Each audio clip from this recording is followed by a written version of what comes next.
Mari kita berdoa.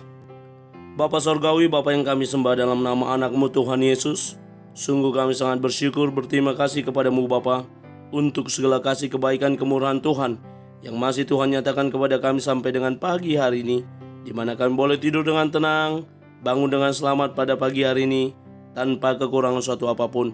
Itu semua karena kebaikan kemurahan Tuhan. Sebelum kami memulai aktivitas kami, izinkan kami untuk bersekutu dengan Tuhan, berdoa, memuji muliakan nama Tuhan, dan mendengarkan kebenaran firman Tuhan melalui channel YouTube ini. Berbicara bagi kami Tuhan, nyatakan kuasa-Mu, nyatakan isi hati-Mu, karena kami telah siap untuk mendengarkan kebenaran firman Tuhan. Dalam nama Yesus kami berdoa, amin. Shalom ibu bapak saudara terkasih dalam nama Tuhan kita Yesus. Semangat pagi. Bertemu kembali di channel Rionando Butar-Butar dalam khotbah 5 menit aja toko 5 untuk renungan harian. Renungan pada hari ini saya ambil dari kitab Efesus pasal yang pertama ayat 17 sampai dengan 18. Demikian kesaksian firman Tuhan. Dan meminta kepada Allah Tuhan kita Yesus Kristus, yaitu Bapa yang mulia itu, supaya Ia memberikan kepadamu roh hikmat dan wahyu untuk mengenal Dia dengan benar, dan supaya Ia menjadikan mata hatimu terang, agar kamu mengerti pengharapan apakah yang terkandung dalam panggilannya, betapa kayanya kemuliaan bagian yang ditentukannya bagi orang-orang kudus. Berdoa meminta roh hikmat kepada Tuhan. Ibu bapak saudara terkasih dalam nama Tuhan kita Yesus, saya punya pengalaman terkait berdoa meminta hikmat daripada Tuhan. Saya pikir ini merupakan bagian juga hikmat yang Tuhan berikan kepada saya ketika saya menghadapi masalah, yakni ketika saya menjadi panitia pelaksana sepak bola antar SMP sekota Batam, yang mana kota Batam terdiri dari 12 kecamatan. Namun ketika pendaftaran ada beberapa yang mundur dan menolak, sehingga hanya 10 kecamatan yang ikut. Lalu saya meminta dari kecamatan, dari sekolah, walaupun ada 2 dalam satu kecamatan, bersedia atau tidak. Lalu terjadilah ada yang mau, dan ketika pertandingan sudah berjalan dan konsekuensinya tadi si sekolah tersebut harus kalah 1 pertandingan karena sudah terlambat, dia mau. Rupanya 2 pertandingan tersisa dia bisa memenangkan seluruhnya. Dan ketika akan masuk partai final, ada beberapa pelatih yang provokator yang mendesak saya bahwa tidak sah memasukkan orang.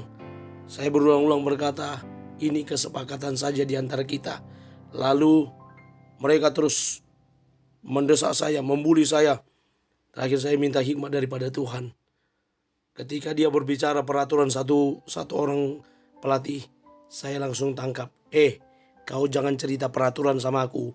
Ini hanya kebersamaan silaturahmi. Kalau cerita peraturan, kau pun tak boleh main. Kau belum bayar uang pendaftaran. Lalu pertandingan terus berlanjut. Ini hikmat daripada Tuhan yang saya terima dengan pertolongan Tuhan. Sebagaimana dalam nats renungan hari ini, kita boleh diingatkan oleh Paulus, di mana dia mengirim surat kepada jemaat di Efesus agar mereka berdoa meminta kepada Allah Tuhan kita Yesus Kristus, yaitu Bapa yang mulia itu, supaya Ia memberikan hikmat kepada kita, roh hikmat dan wahyu untuk mengenal Dia dengan benar. Bagaimana kita diminta untuk mengenal Tuhan dengan baik dan benar.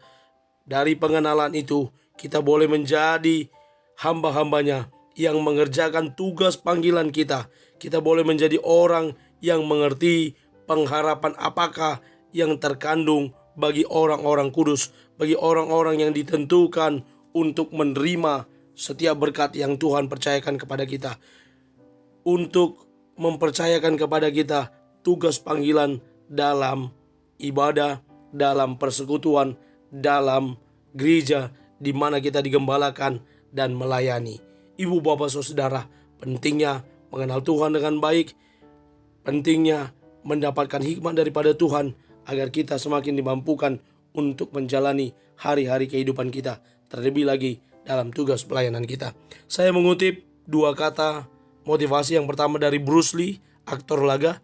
Jangan berdoa meminta agar hidup dimudahkan, berdoalah agar diberi kekuatan mengatasi kesulitan. Hikmat juga bagian dari hal yang dapat kita minta daripada Tuhan untuk mengatasi kesulitan kita. Rick Riordan, seorang penulis, berkata, berdoalah dengan hikmat sebelum melakukan hal bodoh. Jangan mendoakanku untuk menyelamatkanmu setelah kamu mengikuti naluri terburukmu. Mari dengan kita meminta hikmat daripada Tuhan, kita tahu melakukan yang terbaik, bukan melakukan hal yang bodoh.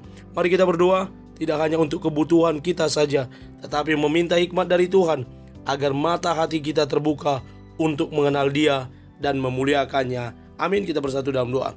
Terima kasih Bapa untuk firman-Mu yang telah kami dengarkan pada pagi hari ini. Mampukan kami untuk menjadi para pelaku kebenaran firman Tuhan, yang boleh terus bertumbuh di dalam Tuhan, yang terus bertumbuh dengan roh hikmat yang daripada Tuhan, sehingga memampukan kami untuk mengenal Engkau Tuhan, mengenal Engkau dan mampu untuk memuliakan Engkau melalui tugas panggilan yang Kau percayakan, yang kami kerjakan dengan baik. Terpuji nama Tuhan. Kami akan mulai hari ini dengan terus mengandalkan Tuhan, dengan terus belajar mengenal Engkau di dalam Kristus Yesus Tuhan kami. Ini kami Tuhan, kami mulai hari kami, di dalam nama-Mu Tuhan Yesus kami berdoa dan mengucap syukur. Amin. Selamat beraktivitas. Tuhan Yesus memberkati. Shalom.